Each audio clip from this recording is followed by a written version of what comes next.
Hello. तो मैं लेके आई हूँ बहुत ही इम्पोर्टेंट टॉपिक उत्तोलन, जो आरआरबी आरआरबी के लिए बहुत ही इम्पोर्टेंट है। यहाँ से कई बार क्वेश्चन उठते हैं। और तो बिना टाइम वेस्ट किए स्टार्ट करते हैं आज का न्यू चैप्टर उत्तोलन। तो सबसे पहले हमारा है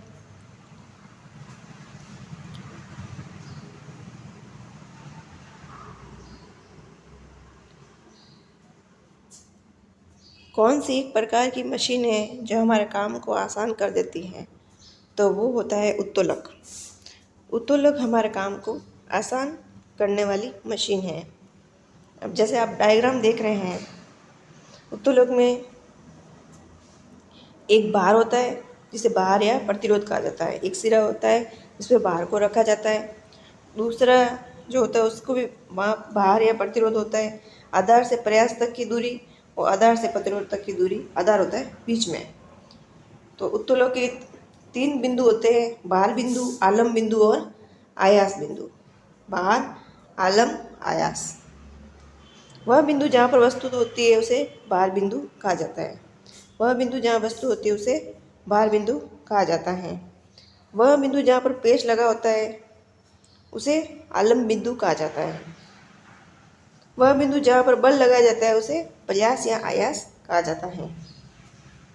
तो उत्तोलन में 3 मुख्य बिंदु होते हैं: भार, आलम एंड आयास। जहाँ पर वस्तु रखी जाती है उसे भार, जहाँ पर पेच लगा होता है आलम, जहाँ पर बल लगाया जाता है वो प्रयास या आयास बिंदु कहलाता है। जैसे डायग्राम है, इसमें आप देखेंगे कि एक सिरे पर भार है, प्रतिरोध भुजा, दूसरी पर प्रयास बल लगाया जाता है जहाँ, और एक है आधार। उत्तोलन किस किस सिद्धांत पर कार्य करता है? आर्किमिडीज के सिद्धांत पर कार्य करता है। उत्तोलन कितने प्रकार के होते हैं? उत्तोलन 3 प्रकार के होते हैं। अब प्रथम श्रेणी का उत्तोलन देखते हैं। प्रथम श्रेणी, द्वितीय श्रेणी और तृतीय श्रेणी के उत्तोलन। उत्तोलन 3 प्रकार के होते हैं। प्रथम श्रेणी के उत्तोलन में क्या होता है? भार बीच में होता है और प्रयास और आधार दोनों दोनों सिरे पर होते हैं। अब इसमें ज़्यादा इम्पोर्टेंट तो ये है कि प्रथम श्रेणी के उत्तोलन के एग्जाम्पल क्वेश्चन यही आता है कि कैंची किस श्रेणी का उत्तोलन है, इस तरह से। तो इसमें प्रथम श्रेणी के उत्तोलन में भार बीच में होता है। तो इसके एग्जाम्पल देते हैं, जैसे कैंची, प्लास, नेल कटर और ये जो तुला होता है वो। कैंची में हम देखेंगे ये जो पेच लगा होता है जिससे जुड़े होते हैं दोनों आधार, लगाया गया बल एक सिरे पे होता है और दूसरा जो जिस पे कार्य करते हैं हमें भार, वो एक सिरे पे होता है। इसमें प्लास, प्रयास, जिस पे हम बल लगाते हैं, दूसरे सिरे पर वस्तु के जो आधार बीच में होता है। नेल कटर जैसे होता है और एक कमानी तुला होता है। एक पे भार रखा जाता है, दूसरे पे प्रयास रखा जाता है और आधार बीच में होता है।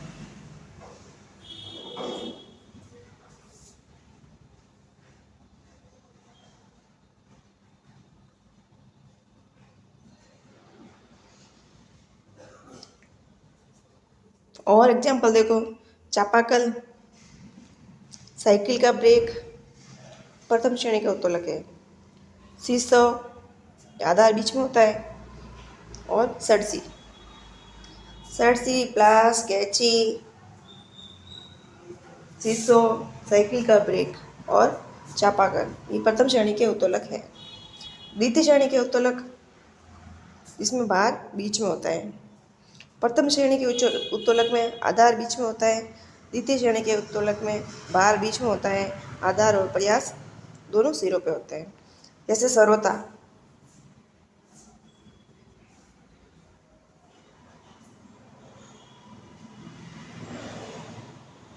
सर्वोत्तम आप देखेंगे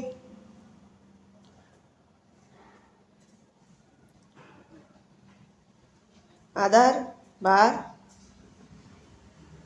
भार बीच में है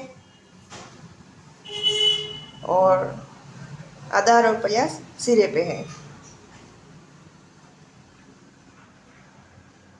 नींबू निचोड़ने की मशीन, भार को बीच में रखा जाता है, प्रयास और आधार सिरों पे होते हैं। एक पहिए की कूड़ा गाड़ी, जहाँ भार रखा जाता है, आधार और प्रयास। अब तृतीय श्रेणी के उत्तोलक, प्रयास बीच में होता है, बल जो लगाया जाता है वो बीच में लगाया जाता है, जिसे बोलते हैं तृतीय श्रेणी का उत्तोलक। इसका उदाहरण देख लो, चिमटा, चिमटा इनपुट बल और आउटपुट बल, अंत पर आधार। किसान का हल, आधार प्रयास भार, भार बीच में न रहकर सिरों पे होता है और बल लगाया जाता है बीच में।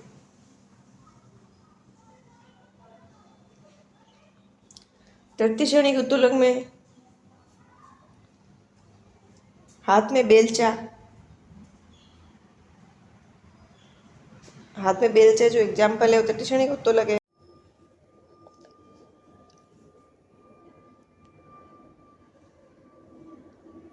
तो क्वेश्चन है किसमें आलम बिंदु बीच में रहेगा, बाकी कोई कहीं रहे, तो इसका आंसर हो जाएगा प्रथम श्रेणी के उत्तोलक में आलम बीच में रहेगा।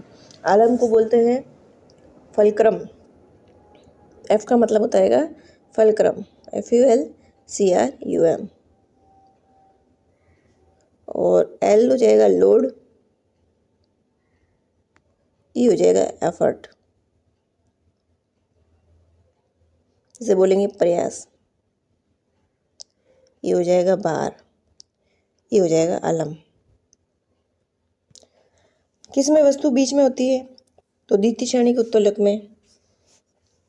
किसमें प्रयास बिंदु बीच में रहेगा, तृतीय श्रेणी उत्तोलक में।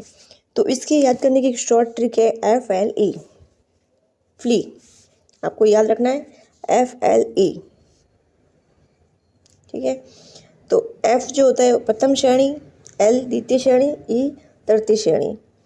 प्रथम श्रेणी के उत्तोलक में F है जिसको फलक्रम आलम कहते हैं, जो बीच में रहेगा। द्वितीय श्रेणी के उत्तोलक में लोड जिसे भार कहते हैं वो बीच में रहेंगे। तृतीय श्रेणी के उत्तोलक में एफर्ट प्रयास जो होते हैं वो बीच में रहेगा। तो याद करने की शॉर्ट ट्रिक है FLE, आपको याद रखना है। किसका यांत्रिक लाभ एक से बड़ा, एक से छोटा तथा एक के बराबर तीनों हो सकता है, तो प्रथम श्रेणी उत्तोलक का यांत्रिक लाभ एक से बड़ा, एक से छोटा और तीनों हो सकता है।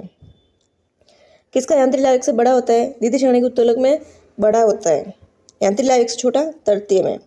तो सबसे छोटा तीसरा श्रेणी के उत्तोलक को किसका यांत्रिक लाभ एक से बड़ा होता है, द्वितीय श्रेणी के उत्तोलक का यांत्रिक लाभ एक से बड़ा, एक से छोटा तथा एक के बराबर तीनों हो सकता है, वो है प्रथम श्रेणी का उत्तोलक। जो यांत्रिक लाभ होता है उसका फॉर्मूला होता है भार बटा आयास। तो मैं यहाँ लिख लेती हूँ यांत्रिक लाभ का फॉर्मूला,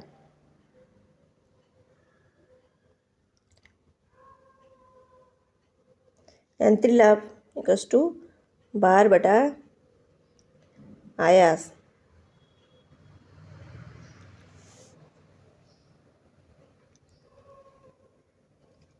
भार बटा आयास।